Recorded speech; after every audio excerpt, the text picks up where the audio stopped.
Hello, welcome to my channel. My name is Mark Hindley and I will be talking and discussing videos about food and mindset. And today I've got a video filmed from the Channel 4 team in Mexico in the area of Chiapas, where 3,000 people die every year from diabetes related illnesses. The population drink 2 litres of Coca-Cola every day, and Fenza, a company that works for Coca-Cola, takes 1.14 million litres of water out of the ground every single day to produce Coca-Cola. And the population don't have clean drinking water taken from streams. What does it lead to? It leads to major problems. So, is it time to stop drinking Coca-Cola? I think so. Enjoy the film. Mexicans are the biggest consumers of sugary drinks in the world. And in Mexico, Coca-Cola is king. So the reporter says here that in Mexico, the most Coca-Cola is drunk in the world. And he also makes the comment that in Mexico, Coca-Cola is king. Now you have to ask yourself, how does a company achieve that? Well, let's find out in this video. But the country's love affair with fizzy drinks is causing a diabetes emergency. So, they have a diabetes emergency. They all know that. So why do they continue to drink fizzy drinks? That's a question you have to ask yourself. If you had diabetes, would you stop drinking a fizzy drink? It's a good question to answer, isn't it? Que en estos momentos, pues mi papá ya descansa en paz. In poor towns across the country, Coca-Cola is more available than even fresh water. So to hear the reporter actually say that in poor towns in the area, Coca-Cola is more available than fresh drinking water. Wow, how Coca-Cola can get themselves into the society and make themselves stronger than fresh water. It's amazing, isn't it? Let's see what goes on here. Children grow up malnourished, and then because they're drinking a lot of Coca-Cola, their body doesn't assimilate the sugar. It's a terrible combination. So the medical worker says that the children simply get used to it. They assimilate to it. I've come to the region that drinks the most Coke to find out why people are dying from too much sugar. Although the reporter says he's come to the area to find out why people are dying from too much sugar, that's the wrong question. I would be asking, why are people continuing to drink Coca-Cola knowing that diabetes and the complications from that disease can kill you? That's the question. Mexico is grappling with an obesity epidemic. It's the #1 killer, and in Chiapas, the poorest state, health officials have declared a diabetes emergency. So it's interesting that Coca-Cola have been able to dominate an area which is the poorest area of Mexico, to dominate the refreshment or any form of drink that the local Mexicans can get their hands on that is not contaminated. This is San Cristobal. More sugary drinks are consumed here than anywhere else in the world. We've come to the local cemetery with Pedro. He plays in a band and they have been hired to play at the funeral of a man that died from COVID today.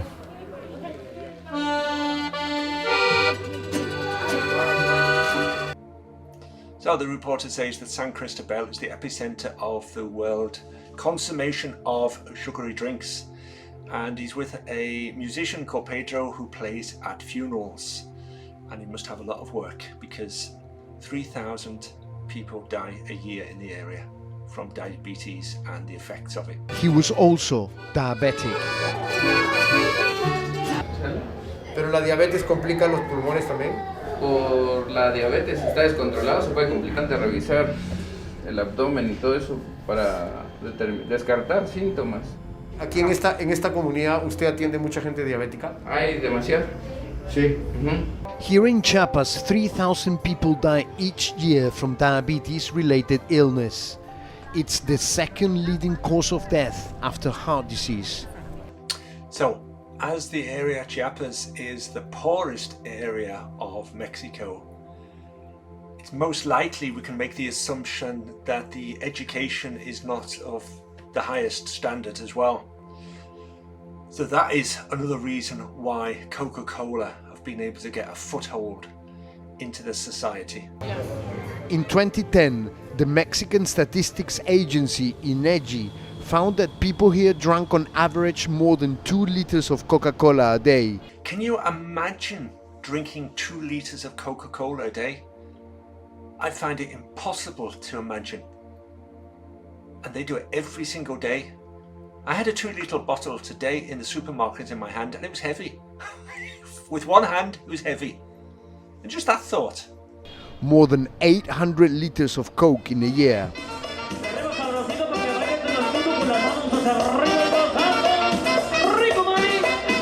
Everywhere you look, junk food and fizzy drinks are on sale. It's part of the culture. Now we're getting somewhere. The reporter says it's part of the culture. When you get a product to be part of the culture, do you think you've won? Oh yes, you've won all right. That's incredible to get your product to be part of the culture. Wow. ¿Tienes diabéticos? Tengo varios. Sí. Tengo varios. Incluso llegó uno a verme, uno ahí, ahí compró una botella de Coca-Cola de 2 litros y me dijo, échale, me dijo, no le di. Y también es diabético y casi se lo acabó. Señor, ¿usted por qué cree que la gente toma tanta Coca-Cola? Que dije yo, es que como toman antes, así ya se acostumbraron. Sí, ya se volvió costumbre. So, if you're into marketing, you can follow Coca-Cola and find out how you can make a product part of the social structure, part of the customs of the local area, and then you've definitely won. Wow. Coca-Cola has invested in low sugar options in Mexico, but they don't appear to be popular here. People like traditional Coke with lots of sugar and gas. Although Coca-Cola says its traditional recipe now has 30% less sugar. So for the average person, 30% is an awful lot. That's 60 grams. Because they all consume 2 liters of Coca-Cola today. 60 grams is an awful lot, but they're still consuming 140 grams. Sea un producto que esté totalmente disponible, pero también a través de... So as we heard earlier, that Coca-Cola has become a part of the culture, it's easy to have consumers to become resellers, because they are then become part of society. They become a part of the higher rankings of society when they start reselling something that's part of the culture. Es una de las más grandes de México. On the outskirts of town, there is a Coca-Cola bottling plant. Since 1994, this plant has been allowed to extract over 1 million liters per day from the groundwater. The owners are allowed to extract more than 300,000 gallons of water a day. And if you understand metric, that's 1.14 million liters of water per day that Coca-Cola take out of the ground to produce their products. Hace tiempo, la situación ha cambiado, la ciudad ha crecido mucho, tiene más necesidades de agua. Now we're getting somewhere. The concessions for producing Coca-Cola was granted many, many years ago. So the politics of the local area are involved, and that's probably what we all expected. When big money is made, the politicians are always involved, and that looks like that's what's happening here. Doesn't show in this video, but I will definitely research it and come back to you if I find something different than what I suspect, that the politicians are involved. Coca-Cola says it's committed to a responsible marketing policy which complies with the laws and regulations in Mexico and points to Mexico's Water Commission, which found the concession did not put the population's water supply at risk. So, would you expect any other answer than what they've just said? That Coca-Cola doesn't put the community at risk?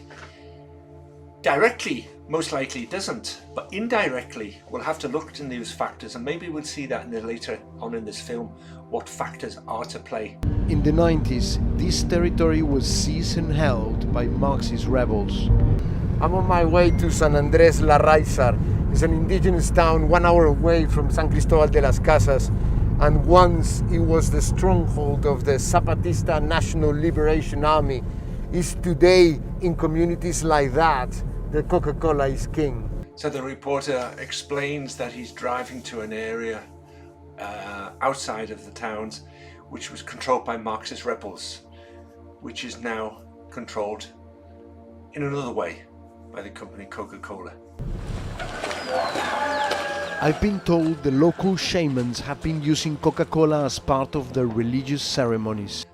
So, what better way to market your company and your products than get it into the religious beliefs and ceremonies of the local shaman? Señora María, ¿cómo está? Mucho gusto. Maria is a practicing shaman. Today she's treating this man for diabetes. The question I'm asking myself is not the fact that the lady, the practicing shaman, is treating a man for his diabetes, and we'll see how she does it, is what is in the man's head for why he's coming to her. How deep is this belief that what she does actually will cure him?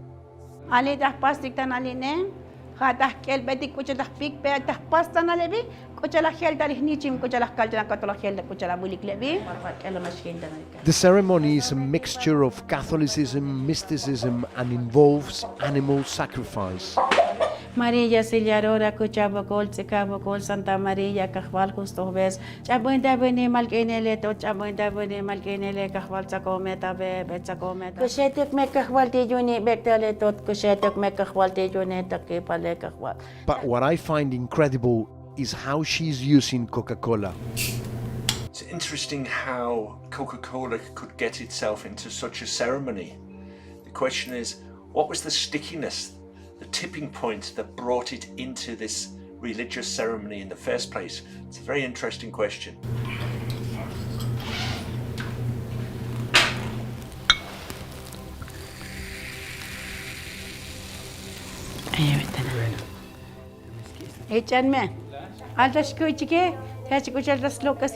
So the lady, the local shaman, says that Coca-Cola has healing properties.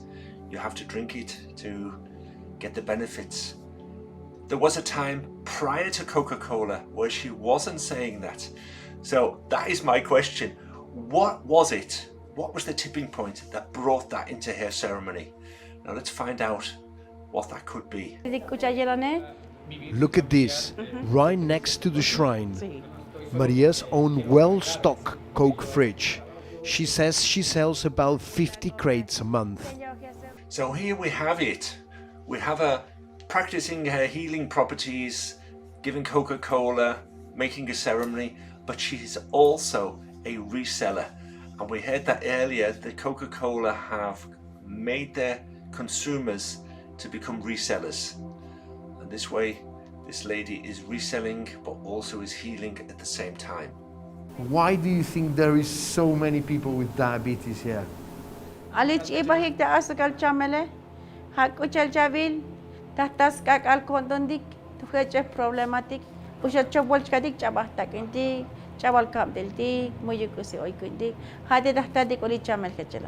So we all know about religions and the power of belief, and this lady talks about the properties of Coca-Cola, and she talks about diabetes and why it comes and what the causes are, that we have problems in the family. The question is, how did that come into her head that diabetes was caused by rowing in the family? Where did that come from? Who pushed that into her mind?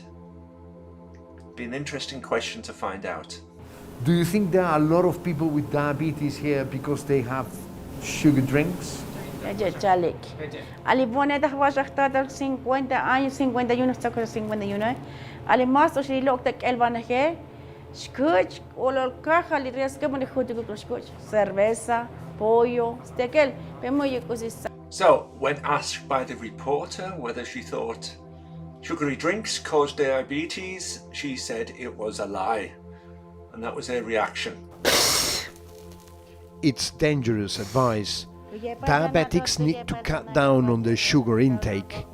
So if we know this, why isn't the local government doing anything about it to help the local population? Perhaps we'll find the answer out later in the video. I'm a bit shocked after that ceremony. I've participated in many indigenous rituals in this part of the world, and I've never seen sugar drinks being offered to the gods.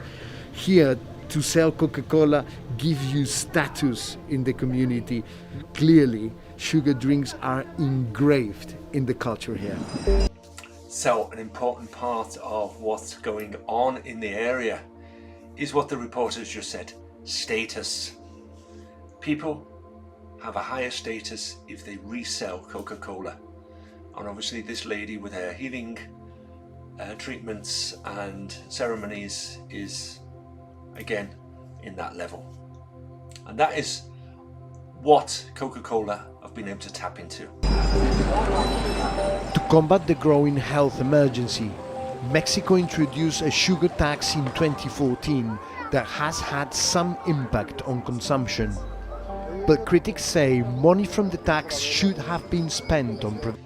So in 2014 a sugar tax was introduced. However, it didn't have very much effect because of the customs. The product has gone over being a product and is part of the custom, and that's why it had very little effect. But one word that was used there by the reporter is prevention. Why wasn't that tax used for prevention? Perhaps helping the, develop a proper sewage system, cleaning up the water supplies, the local rivers. Good questions, hey? Maria makes very little profit from the sale of Coke, but her livelihood depends on it. If she doesn't stock Coke, her customers would go elsewhere. ¿Qué es más caro, comprar agua o comprar Coca-Cola? Igual. So we see here, even on the cost argument, Coca-Cola have planned it out, that bottled water costs more or less the same. Igual. ¿Y aquí el agua de la llave no la puede tomar? Del tubo, no. Del tubo. Es mala. Viene sucia. Viene sucia. Que si la tomas te enfermas. So the story is becoming clearer and clearer. We hear that they can't drink their tap water because you get ill. As the population of San Cristobal has grown, water has become increasingly scarce. Coca-Cola gets its water from deep underground wells, but the drinking water people rely on comes from overground springs. So we're going to collect it from this place where it's flowing. He wants to test for levels of e-coli bacteria. All of the houses that you see in here do not have sewage. So they're basically dumping the water into the river. So unfortunately, because the towns do not have a sewerage system, the water gets dumped into the local rivers. And that is why the water in the area is not drinkable.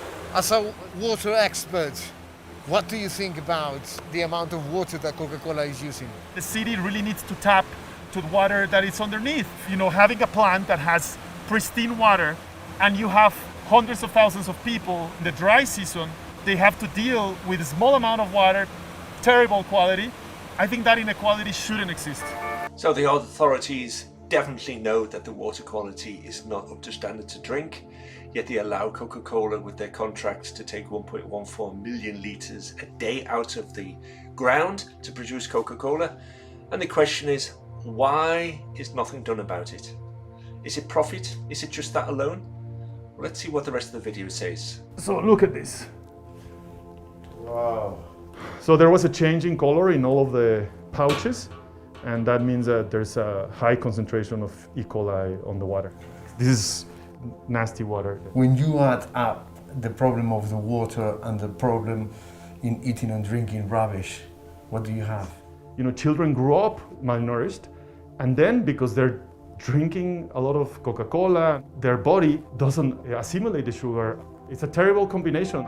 So the water technician explains that children grow up malnourished and they have to drink sugary drinks, Coca-Cola, and the body just doesn't accept it. It doesn't assimilate to it, and the problems arise very quickly. She's feeling dizzy, she has a headache, her legs are in pain. I mean, for the doctor, there are all symptoms of her diabetes getting worse. No llevan una medicación, no llevan un control del azúcar. A consecuencia de la neuropatía se va perdiendo la sensibilidad.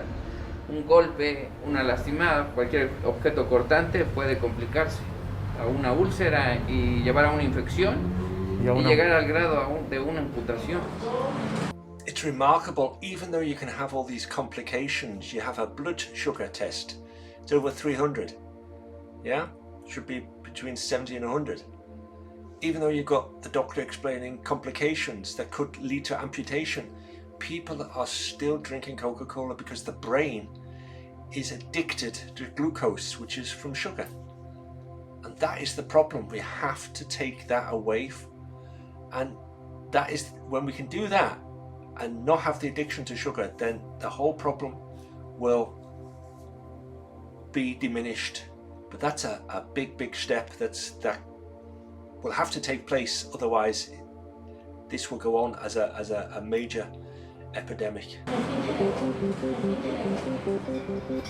Coca-Cola says it agrees that too much sugar isn't good for anyone, and they are taking action to help people drink less sugar.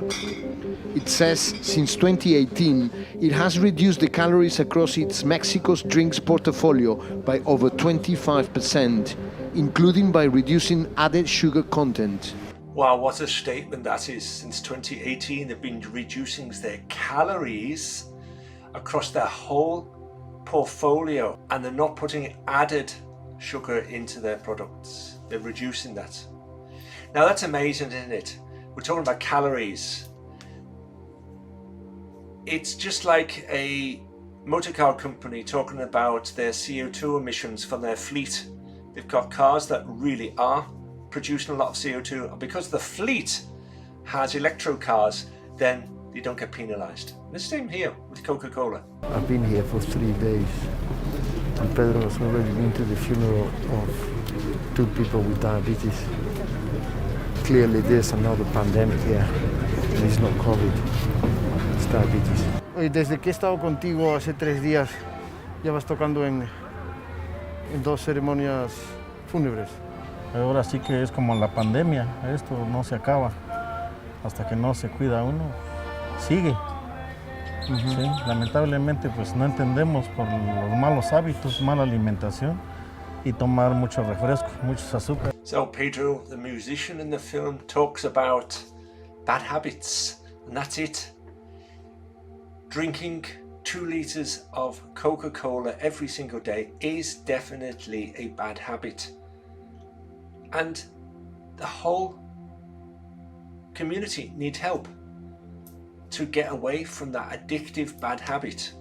And that is exactly what Coca-Cola is feeding off. Bad habits. And they realise the addictive nature of glucose on the brain. But changing habits won't be easy.